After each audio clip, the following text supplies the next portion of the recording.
सत्कारयोग सिख कौम ਦੀਆਂ महान शख्सियतां महापुरख ते धार्मिक जथेबंदियां वाहिगुरू जी का खालसा वाहिगुरू जी की फतेह।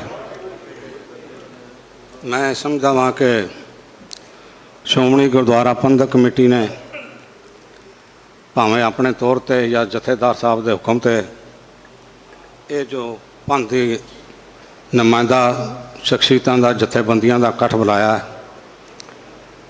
ये बहुत समय बाद ये इकट्ठ होया है। जे कह दिए कि सन 82 तो बाद ये पहला इकट्ठ है तो ये कोई अतकथनी नहीं होएगी। तो इन्होंने मुद्दा रखा कि बंदी ਸਿੰਘਾਂ की रिहाई बारे समूचा पंथ इकट्ठा हुआ है। असी अपने तौर पर जब सेवा मिली सी तो उस वक्त बहुत सारे ਸਿੰਘਾਂ ਦੇ ਲਈ ਇਹ ਕਿਹਾ ਜਾਂਦਾ ਸੀ भी इन्हों फांसी लगेगी, इन्हों सजावां होणगीਆਂ। पर असी सरकार दे नाल जो संबंध रखा सी जिदे करके कई मेरे विरोधी मैनू कहते रहे फलाणिया कांग्रेसी है फलाना है, पर जिंदगी दे विच कदी किसी सरकार कोलों एक धेले की रवादारी नहीं की, पंथ नाल तो कोई फायदा नहीं लिया। फायदा यह लिया कि दविंदर पाल सिंह भुल्लर की प्रेजिडेंट ने भी मोहर लाती सी फांसी होनी है, तो फांसी नहीं होने दी। पर और यह नहीं, कई ਸਿੰਘਾਂ जड़े करनाटका बंद सन, होर स्टेटा बंद सन, उस वक्त दिल्ली से गुरुद्वारा प्रबंधक कमेटी के उन्होंने जुर्माने भर के उन्होंने रिहा भी करवाया सी। अज कितने अरसे तो असी हर इकट्ठ दे विच ये गल कहते हैं कि बंदी ਸਿੰਘਾਂ की रिहाई की जाए,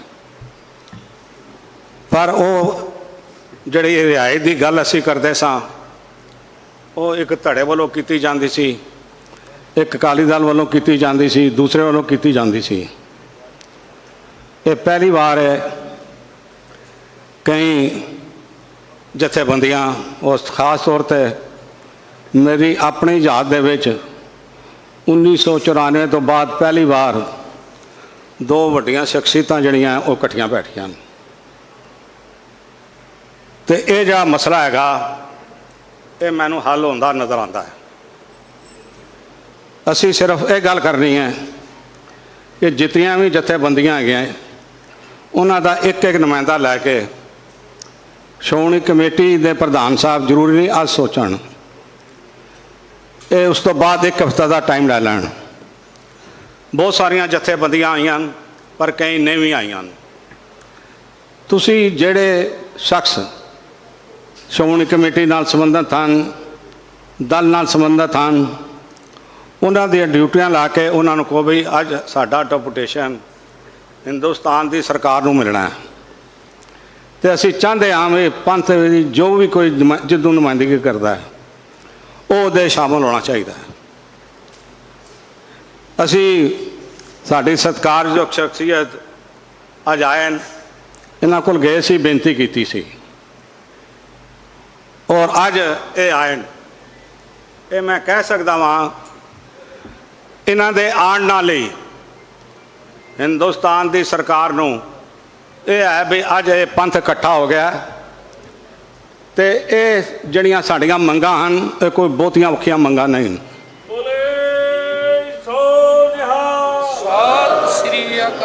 असी अपने वक्त जिस तरह प्रोफैसर दविंदर पाल सिंह भुल्लर की रिहाई दे लई दिल्ली की सरकार एले टेले कर रही है, असी कुकी गिल की रिहाई उस वक्त की मुख्यमंत्री कोलों करवाई हुई है और उस वक्त उन्होंने हाले बहुता टाइम भी नहीं होया। तो इस वास्ते उन्होंने बहाना लाना, बेहुदे बहाने लाने ये साड़ी समझ नहीं है। पर मैं समझदा वां कोई दिल्ली की सरकार इतनी ताकतवर सरकार नहीं है। जे हिंदुस्तान की सरकार की मर्जी होगी और मर्जी ता होएगी कि जिस तरह अज पंथ इकट्ठा होया है इस तरह पंथ इकट्ठा होकर अपना डेपुटेशन लैके वो भावें प्रधानमंत्री नूं मिलिया जाए। तो प्रधानमंत्री नूं कहा जाए कि हुण इधर उधर की गल ना कर, सीधे आर्डर कर दे कि जितने भी सिंह है इन्हां सारियां दी रिहाई करती जाए। दिल्ली दे विच पिछले महीने उन्होंने गुरु तेग बहादुर साहब की 400 साला शताब्दी मनाई लाल किले ते। मैं कई गल्लां ते सहमत सी कि कौम की इतनी गुरी हुई नहीं है कि सरकार को पैसे लैके ते कीर्तन करावे, टेंट लवावे। कोई तंगी सी असी श्रोमणी कमेटी नूं कह सकते सां, पर उन्होंने गुरु तेग बहादुर साहब का प्रकाश उत्सव मनाया, बड़ी चंगी गल की है। हिंदुस्तान दे विच मैनूं याद हैगा जब महात्मा गांधी नूं 100 साल होए सन तो हिंदुस्तान के कैदियों नूं छड्डिया गया सी, भावें फांसी दे सन, भावें उम्र कैद दे सन, या होर कोई संगीन इल्जाम सन उन्हां ते। ते अज 400 साला हिंदुस्तान की सरकार गुरु तेग बहादुर साहब की शताब्दी मना रही है। तो इस मौके पर घट्टो घट्ट जिहड़े साडे बंदे कैद ने 25 साल तो 28 साल तो 22 साल तो, वो कईयां दे ते झूठे मुकदमे हैं, उन्होंने क्यों नहीं रिहा कर रही, उन्होंने क्यों नहीं ऐलान किया।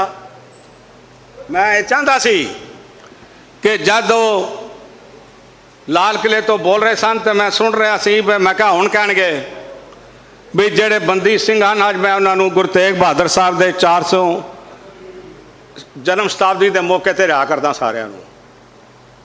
जेड़े भी कौम के मसले हैं कौम लैके आए, मैं सारे मसले हल करांगा, क्योंकि 400 साला असी गुरु तेग बहादुर साहब की शताब्दी मना रहे हैं, जिन्हां करके यह जे हिंदुस्तान नज़र आ रहा है।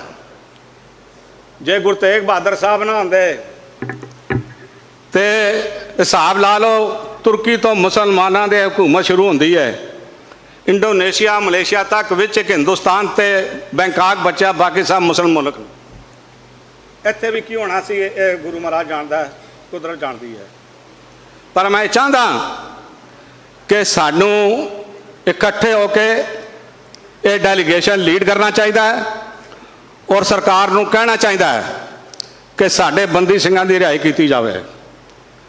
तईं असीं समझांगे कि तुसीं सच्चे दिलों दिल्ली दे विच गुरु तेग बहादुर साहब की 400 साला शताब्दी मनाई है,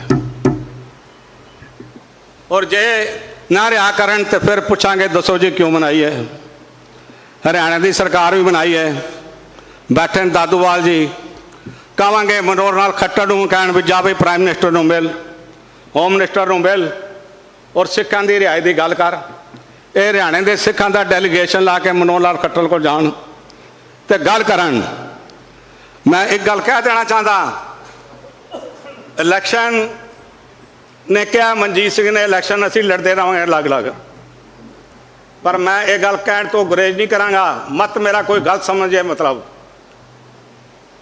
ਜਿਹੜੀਆਂ आने वालियां श्रोमणी गुरुद्वारा प्रबंधक कमेटी ਦੀਆਂ ਚੋਣਾਂ ਉਹਦੇ ਤੇ बड़े सोच विचार करके सानू लड़नियां पैणीਆਂ। अज कई पार्टियां ਜਿਹੜੀ रासी ताकत लै गईयां उन्होंने बावां उच्चियां कर लियां, लो जी असीं श्रोमणी कमेटी भी लई। साडी लड़ाई ਜਿਹੜੀ श्रोमणी कमेटी की चोण होवे वो पंथ वरसक बाकी जथेबंदियां दी होनी चाहिए है।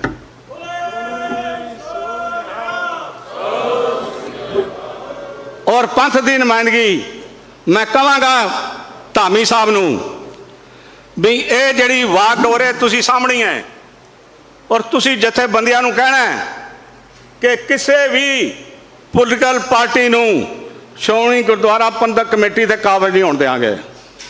जिन्हें जिन्हें जिथों जिथों इलैक्शन लड़नी है, धामी साहब उन्हां जथेबंदियां नूं जाण, उन्हां दी बनदी जो गल है उन्हां दी नुमाइंदगी देवन, तो फिर कौम की फतेह होगी। तीसरी गल, असी 75 साल तो अज अरदास कर रहे हैं, अरदास कर रहे हैं कि जेड़े गुरतारे गुरताम पंथ पासों विछोड़े गए हैं उन्होंने खुले दर्शन दीदार दिते जान। असी 22 फरवरी को पाकिस्तान के फॉरन सैकटरी को मिल के आए हैं, होर शख्सियतां नूं मिल के आए हैं। असी चिट्ठी दी है कि ये 75 साल हो जाने हिंदुस्तान ते पाकिस्तान नूं बनिया। इस 75 साल बाद सिखां नूं ये आज़ादी होनी चाहिए, जद मर्जी ननकाना साहब जान दर्शन करके वापस आन। वीज़ा ऑन अराइवल की फैसिलिटी मिलनी चाहिए है।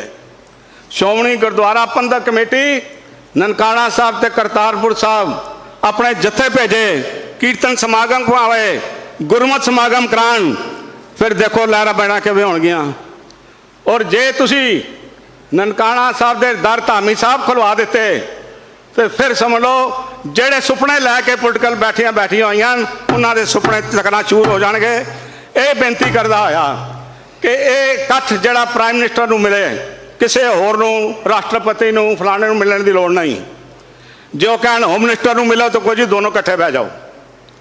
अज सिख पंथ खालसा पंथ अज अगवाई करके तुहाडे कोल आया, सानू कलियां कलियां मिलण दी लोड़ नहीं। और यह साडियां मंगां ये पूरियां करनियां तां भी दस दिओ, जे नहीं करनियां तां भी दस दिओ। अगला प्रोग्राम तुहाडी हां ते ना तो बात बनावांगे। इतनी बेनती होया खेमा चाहता। वाहिगुरू जी का खालसा वाहिगुरू।